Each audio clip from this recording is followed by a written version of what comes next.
All right. Welcome, everyone. It's wonderful to have you here. And I know that these are complicated times for all of us. So I really appreciate, I'm honored that you took time to have me along for right now. I'm going to be doing a couple of things. First of all, I want to tell you that we are trying to answer as many questions as we can. So thankfully, we've already gotten a lot of questions in advance, and I have them written down. I'm going to try to get to them at the end. But as we go along, you can feel free to send any questions related to the things I'm talking about or any questions you might have. I want to tell you something also interesting. I'm very happy about this. Not too many things to be happy about nowadays, but we're trying to find those things. And that one thing is that I am starting, as I had planned, but we're starting it sooner than later, a podcast called Shrinks on the Street. That's going to be with myself and my co-host, my daughter, Esther Neuman Halpern, also a psychotherapist.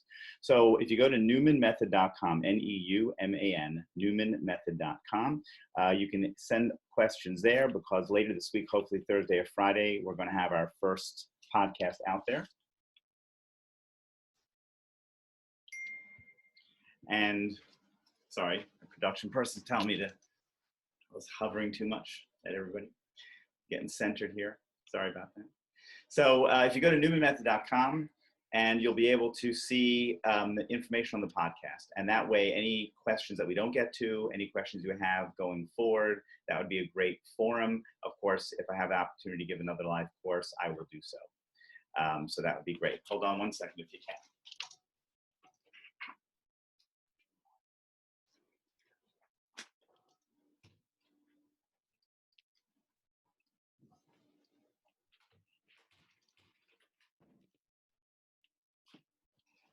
All right, sorry, folks. Okay. So I'm going to put this into two parts. The first part is going to be about the anxiety about what's going on. And first of all, please understand that if at any point tonight there's any stab at humor, it's not because it's a humorous topic, it's just because trying to keep things light at moments as I talk. But obviously we're all set with very serious things. We're going to talk about two distinct issues tonight. One is going to be anxiety and being able to reduce anxiety for yourself and for your children. And then the second part is going to be speaking specifically to the issue of how to talk to your children about the anxiety and the coronavirus. That's going to be our issue. And I think the second part is very important. I dare say I've seen some information from psychologists who have offered some suggestions about how to talk to your kids. And, I really take issue with some of the ways and concepts that they're putting out there. So hopefully, this will be enlightening and it'll be helpful to everybody. The first thing I wanted to explain to everybody about anxiety. Anxiety, nerves, has a purpose. I think too many of us, there are many people in a home, spouses, people who are talking to other people about anxiety. Hold on one moment. Sorry. There's too many people talking about anxiety and somehow it's a problem. They're saying that, we should not be anxious. You should not be so anxious. You should not be so nervous. Quite impossible. I mean, let's face facts. This is a very anxiety-producing situation. And anxiety in and of itself is not a bad thing. Be clear, nerves has a purpose. Anxiety tells us to be afraid. Fear causes anxiety. A lack of control causes anxiety. That is good for us because what it does is it tells us what to do about it, how to gain some form of control over the situation. So the anxiety is there to protect you, to help you talk and learn and take action about providing ways of making sure that you are as safe as can be through this particular experience. So I don't think it's a weapon against each other about being too anxious. Obviously, there is a point at which we all know anxiety gets the better of us, and that becomes the problem. When anxiety causes us to freeze and we can no longer take action and we become angry internally and externally and we become tired and even sick from it, right? I mean, one of the things about this whole coronavirus, a friend told me recently that, she had a cold. And when she had a cold, she thought to herself, okay, I hope my breath, I don't have shortness of breath. And as she went into a panic of sorts, what happened? She started to get short of breath. And it was because, you know, obviously when she calmed down, that went away. But the anxiety is very real. So the first thing we want to do is want to say, look, it is clear that anxiety can be of help to us. Now, what do? I'm not going to spend a lot of time talking about all kinds of theories. I want to get to the practical matters of what to do. To deal with your anxiety about the coronavirus, some of you may have done this already, but you want to sit down with your spouse, with whomever, the loved ones, whoever you are making these decisions with. And you want to have a meeting, and you want to be able to say, what are our fears? I would take a piece of paper. I would do that because I'm old, so I still take, you know, pen and paper. For those of you younger than me, of course, you can do it on your computer, you can do it on your phone. But nonetheless, you want to put in one column, you want to say, what are the fears? What is it that I'm afraid of? On the other column, you want to say, what can we do about it? Now, obviously, we can't do, you know, we can't make it go away, but we can surely do things to prepare, okay? So if you're fearful about what's coming next, obviously on the right side, the first thing you would write down is buy all the toilet paper you possibly can, right? So for whatever reason, the point is that we want to make sure we have food, we want to make sure we have medicines, we want to make sure we have things that are personal to us. For those of us who are celebrating Passover coming up, obviously that's a weighty issue in our minds. Whatever it is that is on our minds that we are fearful of, the idea is not to just sit in the fear and hear more stories about the fear, but rather to think, what can I do about it? That's what fear is supposed to do for us. Now, once we do that, and that's a long list of things to do, from washing hands and getting all the materials you need and knowing who you will have in your house and friends that you will not have, or family, relatives, whatever the case may be. It's a long list of what you decide together as a family or as a couple or as an individual, what you will do through this time. The next point is to then be able to leave it there. Now you say to me, Gary, leave it there. How can I stop thinking about this? The point is that with everything in our world, every anxiety you have, your brain knows how to do this, okay? When you, for example, get into a car, everybody says, oh, it's more dangerous to get into a car. That's not my point. My point is that we have many anxieties in our life. The difference between this one is that it is a new one. So we are still figuring out together as a community how to get some kind of control. Remember that anxiety is the loss of control. The more you feel that you don't have control over a situation, the higher your anxiety goes up. The more control you feel over a situation, the lower your anxiety goes. That's why they say with public speaking, you know, you've heard that public speaking is one of the top anxiety producing things for people. But if you get up to talk in front of a lot of people, if you are not practiced, not well-versed, you get up there and you are so anxious. The more well-versed, the more rehearsed, the more things are written down, your anxiety goes lower. And so it is for everything. You get in a car, we all know the dangers of a car. So what do? We take preventive measures. We are careful to whatever we feel, put on a seatbelt. We perhaps get a car that passes certain safety ratings. Once we do all that, what do? We keep worrying and worrying and worrying and worrying. No, we say, okay, I did what I could. Is there something else maybe I missed? Of course, but we don't focus on that. Same thing with everything in our lives. I mean, let's face facts. The biggest anxiety we have in life is death anxiety, okay? We're all trying to work with it in some way. We're all trying to exercise, eat healthy, do all kinds of things to try to make ourselves well, to avoid. But what do we try to do? We allow our brains give us permission to say, I'm going to live my life on a daily basis. I'm going to think about what I can do to make myself healthy. And then I'm going to go on and give myself permission to live my life. I'm not going to consistently get caught up and wrapped up in what else could I do or what have I possibly missed. That freezes us, and that causes us to just be terrified about tomorrow. And being afraid about tomorrow is no fun, right? Fun is today, staying in the present. That's what we're trying to do. So My point to you is that you already do it. Tell yourself, I know how to deal with anxiety. I know how to prepare my life, how to do things in an orderly fashion, and then I know how to let it go. The one thing we know about anxiety, an important tip, is we know that your brain cannot have two complete thoughts going at one time in your head. So in other words, if you're driving a car and you know where you're going, then you can have a conversation with me about something very intricate. However, if you're going to a place, a location, and you've never been there before, and you really have to focus on Waze or Google Maps, depending on who you are. I know they're both owned by the same company. Don't write in and tell me that. But nonetheless, being a Waze man, you're looking at Waze and you really have to focus on where you're going. You can't at the same time have this very, very involved conversation where you really have to think about what's going on because your brain can't do two complete things.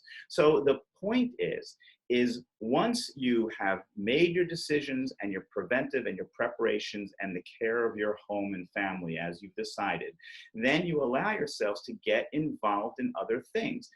I can go through a short list, but whatever it is for you, allow yourself to say, I'm going to now get involved in other things. What I'm not going to do is become absorbed in all kinds of news media, all kinds of things that keep reminding me and driving up all of that. The idea of being so focused on the news, we know that 99% of what's coming is a lot of repetition. Anything that is really important for us to know gets through to us. The one thing every 3 or 4 days, perhaps, that's crucial to us to know, right? That gets through to us. We don't have to keep watching the news and the hysteria that keeps being produced, because obviously the thing that keeps people entertained, involved, gripping in the news are negative, scary, worrisome things. So that's their production. You don't have to commit to that. Give yourself the right to say, I am going to be involved and allow myself to be involved in other things. And this is the time to be involved with your loved ones, to take time to do the things that you want to do with your loved ones or by yourself. Whatever those activities are that are meaningful to you. And let's not judge ourselves and everyone else. You don't have to write the great American novel this time. You don't have to clean up the entire house and get it exactly where you want it. You can also relax. We need to be relaxed. We don't need to use this time to accomplish something else that's absolutely has been so important that we haven't had a chance to get to. We just have to take some deep breaths and be able to say, I want to live through this experience. And one thing that my daughter mentioned on the upcoming podcast that I thought was so smart was to think to yourself, when this is all over, God willing it should be soon, sooner than later, but whenever this is all over, think, at that point, when I look back, what is it that I'm going to want to say?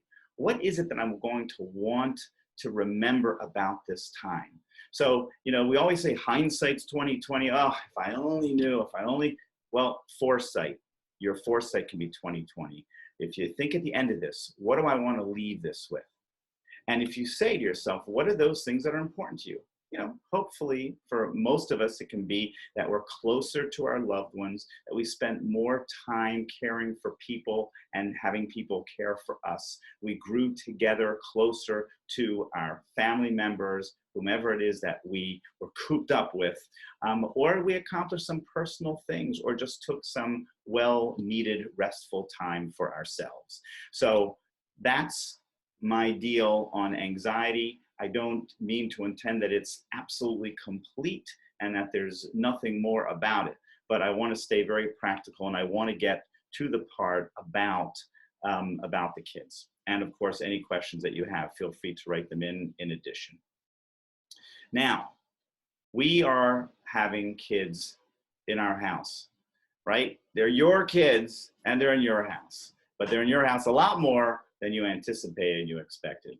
But even so, how to talk to your kids about what's going on is complicated. Whenever I talk about, kids, I think about true story. It's a wonderful story.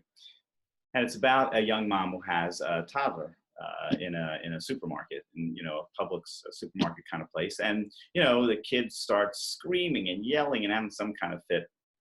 And this young mom looks at her daughter and says, now listen, please, Jessica, please, take it easy. Don't have a fit. Just relax, okay? I'm sorry, hold on one second. See the questions if they have. Okay, I wasn't seeing your questions, but now if you have questions, you'll have to type them in now. So this woman's talking, looking at her daughter and saying, please, Jessica, don't have a fit. Don't freak out. We're going to be out of here in 10 minutes.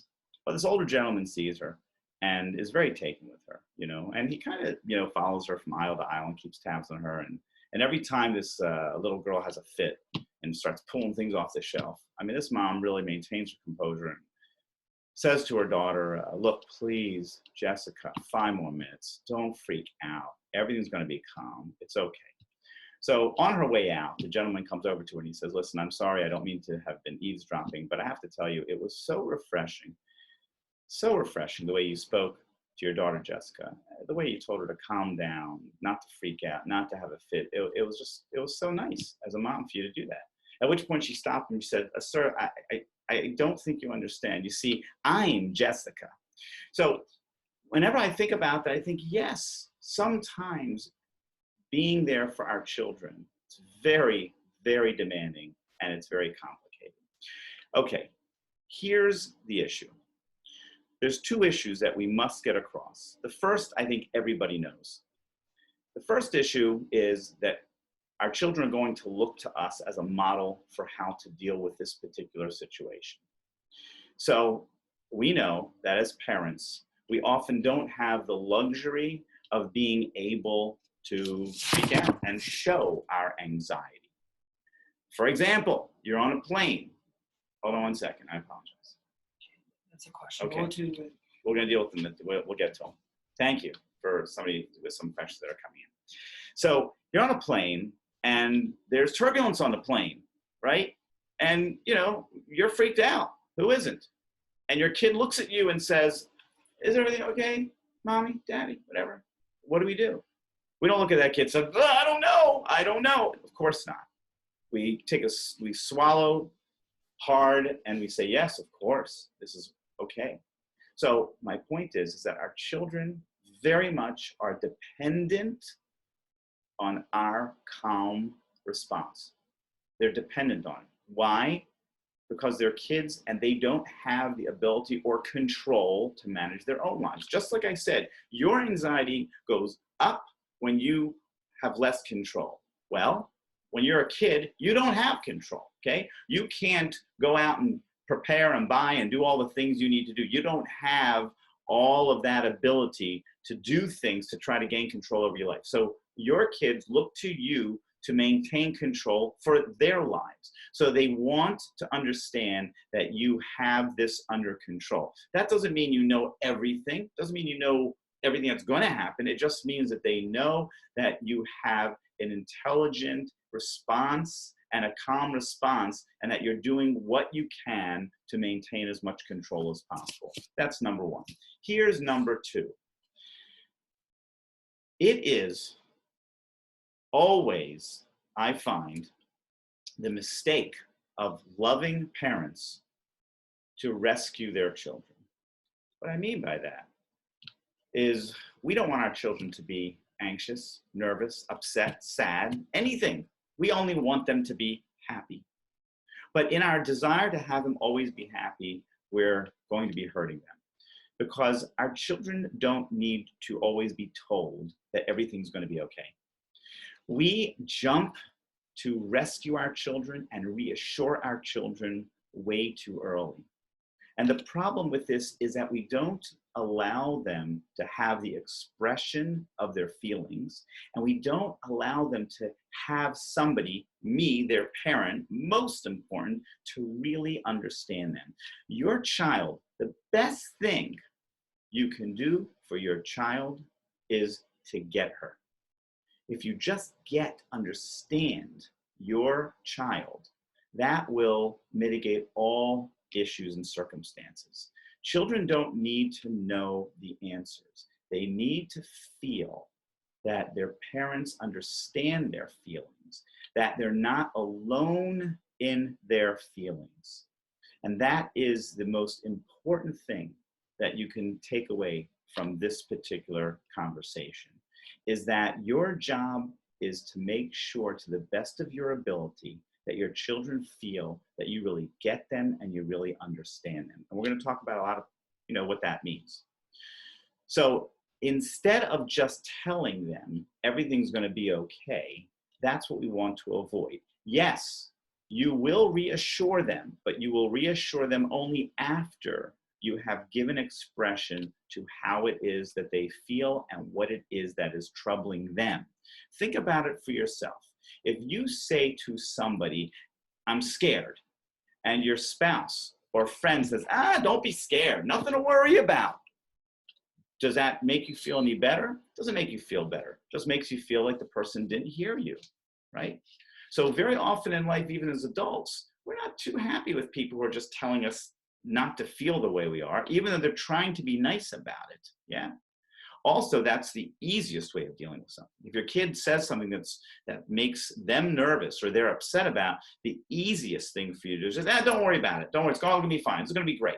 And actually, I have seen some people put forth this idea when your kids say, I'm worried, I'm nervous. They say, it's gonna be great. We're gonna have lots of family time. It's gonna be terrific, But that just means that, kid, you're alone in your feelings. I don't get your feelings. And I'm telling you that you shouldn't feel that way. You should feel the way I'm telling you. Everything's rosy. Well, it's not rosy. And our children need to feel that you get them. And if you can do that effectively, you're going to reduce their anxiety as much as possible. So, for example, I'm going to give you some examples. I'm going to ask you to please consider some of these answers on your own for a moment. So, for example, let's say your kid says, the news said old people will die and grandpa is old. I figured I'd start off with a real strong one, right? That's what your kid says. So if you want to say, don't worry, grandpa's going to be okay. Really? Maybe, I hope so, I pray so. Odds are in your favor if you say that. But again, that's not what we're trying to do for your child. Your child is feeling something. For heaven's sakes, your child has heard on the news that old people are dying from this virus. And they have somebody they care about who's old. And this is an example for a 5-year-old, 10, 15, 20, this is for all ages, right? So what do you say? So here's the methodology, and I'm going to show it to you in a kind of a textbook fashion, but the real idea is just say back what they're feeling. Just say back what you hear them saying. Primarily, you want to respond to them by telling the feeling, name a feeling for them, and repeat back to them the heart of their message. Don't be a parrot. Don't be a robot and say, you are concerned that dad, grandpa might die. No. But the point is, you just allow yourself to take in what your child has just said, right? So very simply, you would say in a heartfelt way, you're kind of worried that grandpa could get very sick and die. That's all. And then stop. Resist the need to go on and explain more and cover up their anxiety or their issue. Just let it be. Give yourself a second to take a breath and just be able to say something like that. My goodness, you're kind of worried that grandpa could get sick and die. The reason you want to wait is you want to allow your child to realize that, okay, you get me. You heard me. If you go to, but he's going to be okay, then you really haven't heard your child. You haven't allowed your child to share with you. Wait.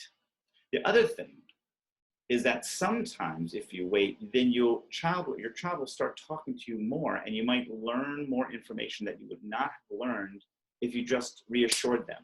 When you reassure a child, that's the end of the conversation. When you say, don't worry, it's going to be okay, this, what you're basically saying is stop talking. So when you're able to instead be able to say something and wait, then you're going to see that your child will start talking to you much more. So your child might say, You know, if you say you're kind of worried that grandpa will get sick, then your child might say, oh yeah, because my friend Susie told me that all old people are going to die, you know, whatever the case might be. So all of a sudden you can say, oh, now my kid, I understand, you know, because your dear friend Susie told you something that all people old are going to die. And now I have information more from you about how you got to this thought, and I'm going to be able to help you through it. And I'm going to explain to you that that's incorrect. Okay. Now, by the way, every example, if your name is Susie, fair warning, it's going to be tough because Susie's constantly out of control in all these messages, all these examples. That's just the word. That's just the person I chose. Anyway, let's say your kid asks, I'll give you another one. Try it on this one. Is the virus in my body already? I want to know. Okay, this is somebody who actually, all these are people have sent in information and told me that their kids have asked these kinds of questions or these particular ones. So again, is the virus already in my body? You know, no, don't worry about, don't do that. You want to be able to say, you know, I understand that it's kind of scary that, you know, some kind of virus could be inside of you. Think about that, okay, for yourself. When you respond that to your child, you're helping your child understand that I get you. I understand this is kind of scary. By the way, I like to use the word kind of, sort of, instead of just saying, I know it's kind of scary, instead of saying, I know it's scary, it's a little hard. Try to soften it up. I understand it's kind of scary that this could be the thought that this virus could be in you. You can get to the point to where you'll explain that even if it is in you, there's lots of viruses that come in and out of us. They don't all ill affect us. You can get to that point, but don't jump to that point. Wait until you're able to hear back from your child. When you don't know anymore what to say, then you can reassure. That's maybe a minute or two into the conversation, but at least now you're having a conversation.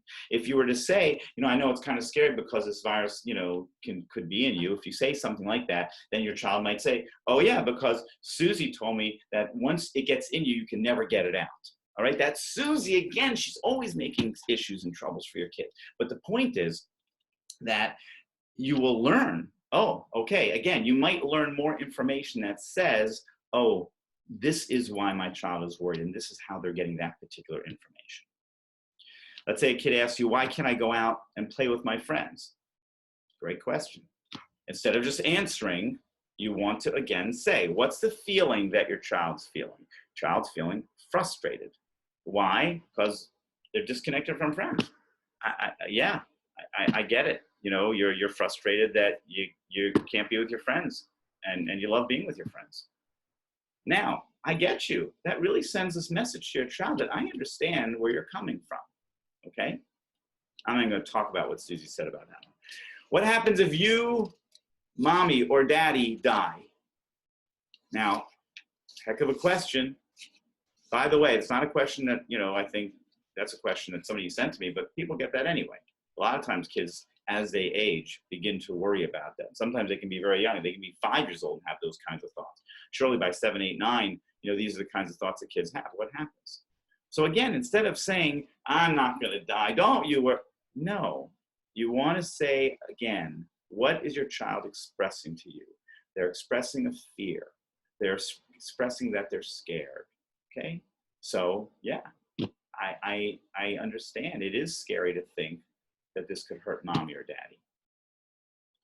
I've told you as a child, I understand what it is you're saying.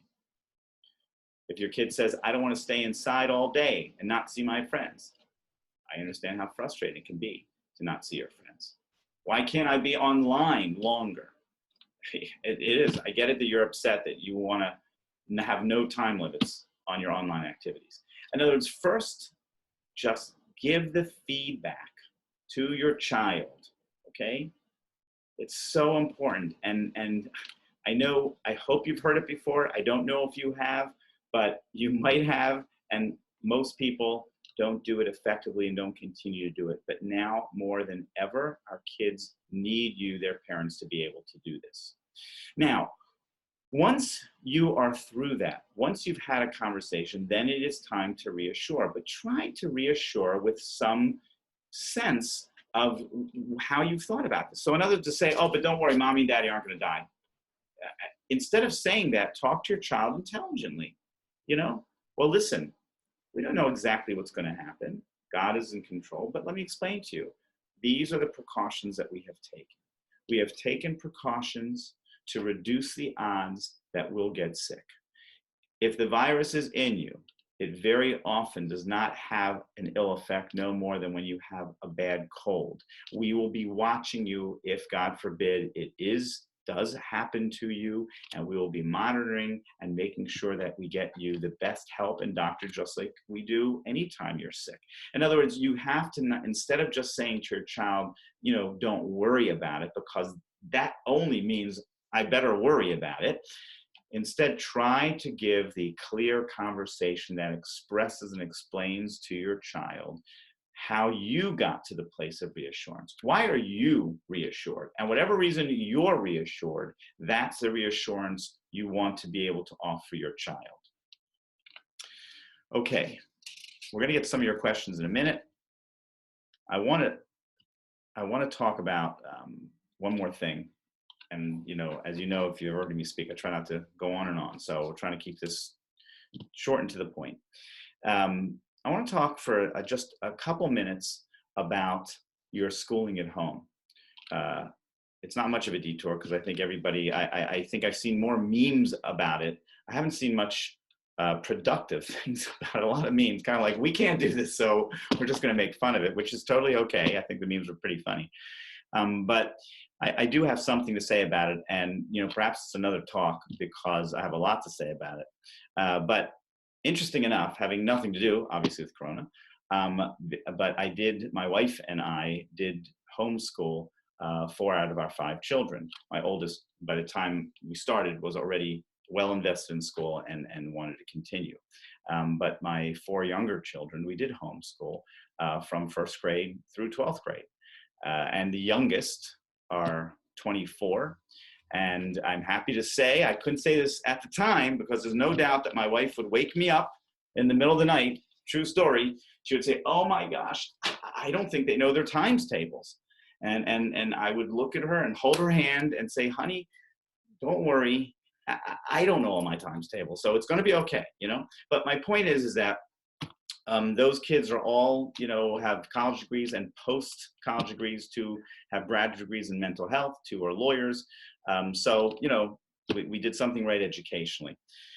But what a lot of people have been saying to me is, oh my gosh, how are we going to keep our kids up to grade level? How are we going to keep them doing all the things they're supposed to be doing in school? So I have to give all of you a sense of relief. And in order to tell you that, of course, not knowing how long this is going to be, but even assuming it's months where they're going to be at home, is a couple of things. Number one, that most learning and education is really about innovation. It's really about learning to love to learn. In other words, when your kid is reading in school, if you take a kid and they're having difficulty reading in school, sometimes keeping at it every day is not necessarily going to make the shift. Sometimes you have to do something different. Sometimes kids, especially when they're younger, if they're 5, 6, 7, they might just not have reading click for them until they're 7 or 8, believe it or not. So a lot of times it's not about the standardization of education. There's no doubt in schools, I understand that they have to do that. They have to have some standardization, because they have 10, 20, 30, 40 kids in a room, okay? They're not talking to your kid. But now you have your children, but you have your child. And you can teach to your child. And so much teaching happens in life beyond the actual textbook, okay? So I'm going to say it. Reading to your children, number one, having them read and reading to your children is wonderful, okay? My wife and I, we each read to our children at least an hour or 2 a day. I mean, there's 2 to 3 hours of us reading to them. So if you have younger kids, you read books that they like. If you have, and when I say books that they like, I remember with my younger kids, I love biographies. I found a series of biographies, like 100-page, about famous people, about their childhoods. So I didn't read them something that I didn't like. I read something that I liked, and because I loved it, they loved it too. And there's nothing better than reading to your children and stopping and having them say, no, no, stop, please, read, keep reading, keep reading. As they get older, you know, my wife, who's a brilliant woman, big reader, you know, she read To Kill a Mockingbird. She read Huckleberry Finn out loud to my teenagers or you know, pre-adolescent and, you know, teenagers. There's so much that you can do to bring the family together. Playing Monopoly, I know it's going to sound funny, but playing Monopoly, right? You can learn a lot about business. Playing chess, playing backgammon, playing cards. You know, these things you say, that's just fun and games, but there's teaching in it.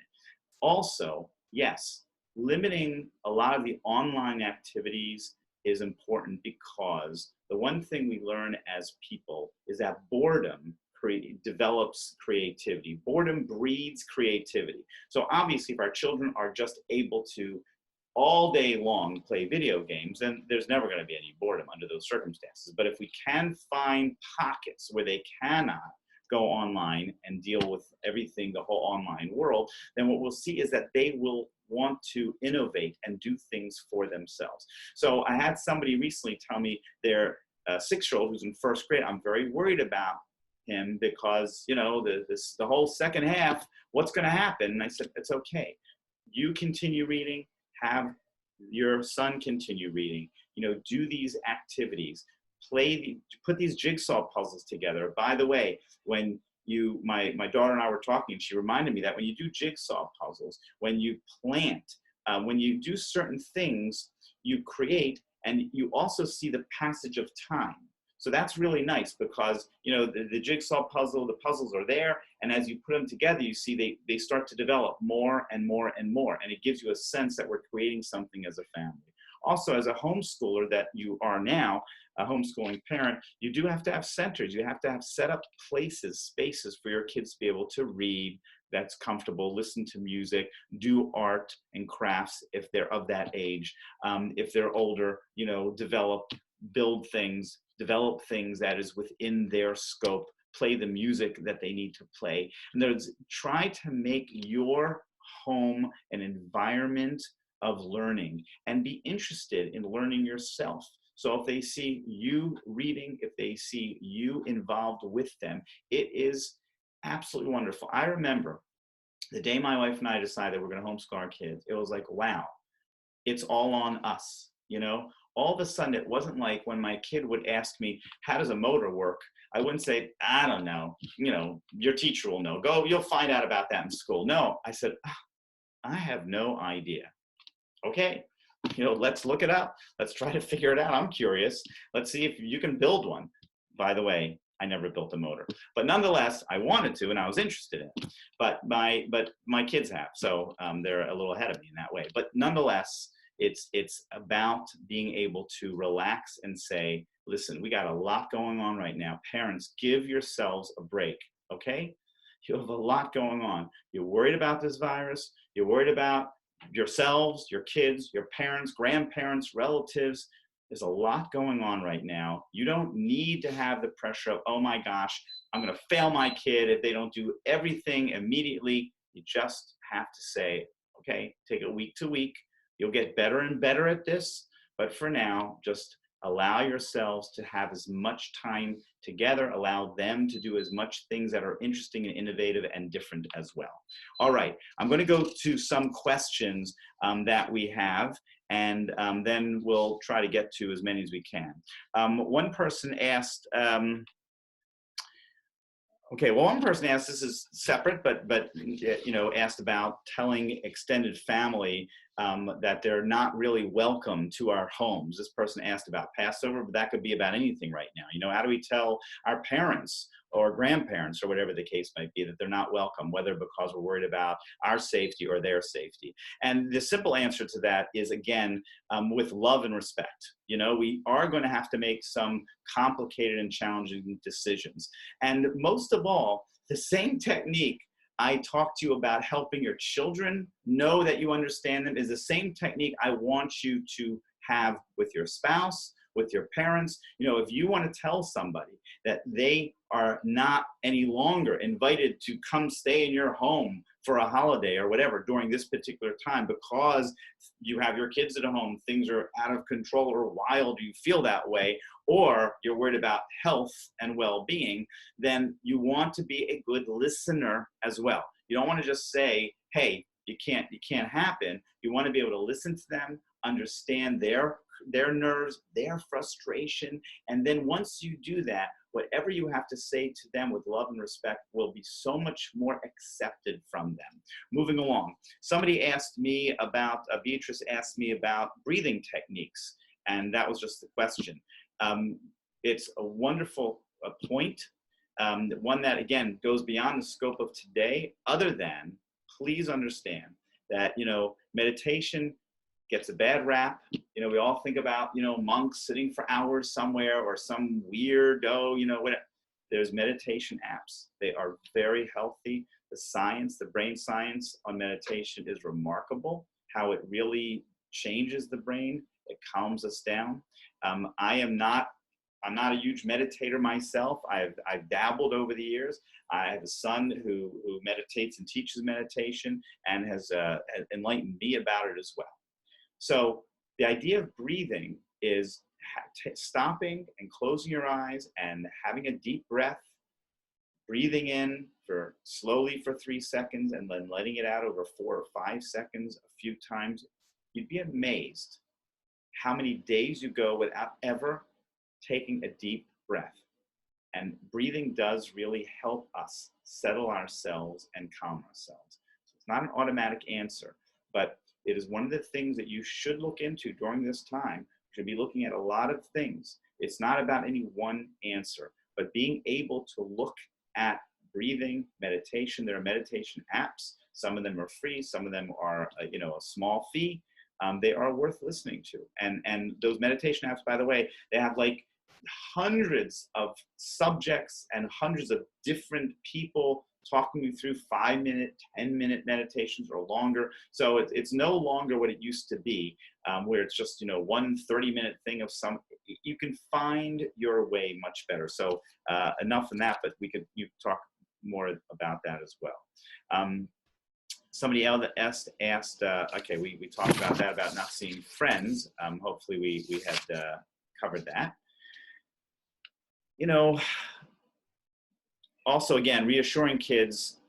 Barry asked how to reassure kids who worry about their parents who have health issues, putting them in a high-risk category. So again, first, of course, we want to understand their feeling, right? They're especially, you know, nervous. They're kind of worried, scared about their parents and the parent who has the health issues. And then we want to explain to them that what we're realistically doing in order to stay safe. You can't just say, I'm taking care of things. Talk to them about it, right? Similar to when, you know, kids ask if something happens to you as a parent, we can't just promise them that we're never going to die or get hurt. We just talk to them. Here are the precautions that we take. Here's what I'm doing with my health issues that makes me perhaps more susceptible. Here are the things that I'm trying to do in order to better protect the situation. I'm doing everything I can. Now, by the way, a lot of times, right, kids ask us things that if we don't have a good answer for ourselves, then we have to say, well, you know, I better come with a better answer, you know? I know, I mean, an old example is this is when, you know, kids would ask their parents to stop smoking and they'd say, well, I'll be okay. And they say, well, you know something? My kid's asking me that. What is my real answer? So if you are not taking proper care of your well-being and you don't have a good answer to give to your child, then you have, that's a moment for you to say to yourself, well, I guess I have to do this for my kid's sake, if not for myself. You know, maybe you don't love yourself as much as you should, but your kid loves you a lot, probably more than you might love yourself. So we have to take care of ourselves as well and make sure. Ida asked how to handle teens and young adult children who are not taking it as seriously as is necessary. Well, great question, Ida. And there's the best message is hopefully, right, they care. And we want to give teenagers and young adults vision. Very often it's very hard for them to have vision of the future.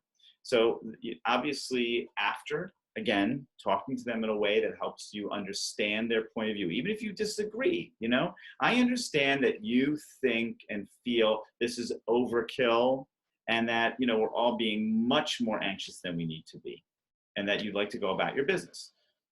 That's a feeling statement, and they have the right to be heard. Okay, and you know, to us it's wrong, but you know, to them it's right. Nobody knows everything exactly, but giving them vision is going further and explaining to them, look, I want you to understand what happens. Try to think to yourself, what happens if I, grandma, somebody you love gets very sick with this, and you find out that you were a carrier? Think about these other people. Give them some vision. You can't say to them, well, you know, I don't want you to get sick and you have to take care of yourself, because they might say to you, and they'd be in their right if they're over 18, I guess, to say, well, I'll deal with it, you know? But putting that aside, because we could say, well, you know, you deal with it, but, you know, I'll, as your parent, will be hurt. But in this case, it's not only for you, it's for the rest of us. So try to help them see that if they don't take it as seriously, it will have potential effects against the rest of us. Great question. Megan asks, what should blended families do when faced with difficult decisions to have a child or children at one parent's home for quarantine? Very hard question, and one that I've been dealing with. So with people when their kids are in two homes. I do know some people are continuing to have the kids go back and forth to each home.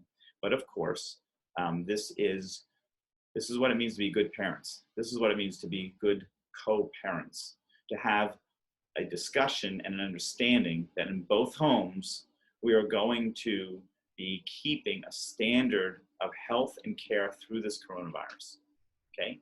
If you're unable to do that and you can't come to some understanding, yeah, then you're not benefiting your children. Your child is not getting the benefit of both parents. And then you're gonna end up, one of you saying, I want the child to stay here, you know, and you can FaceTime. Obviously, the other person can have, you know, FaceTime, a lot of phone calls, perhaps can come visit the child in that other home.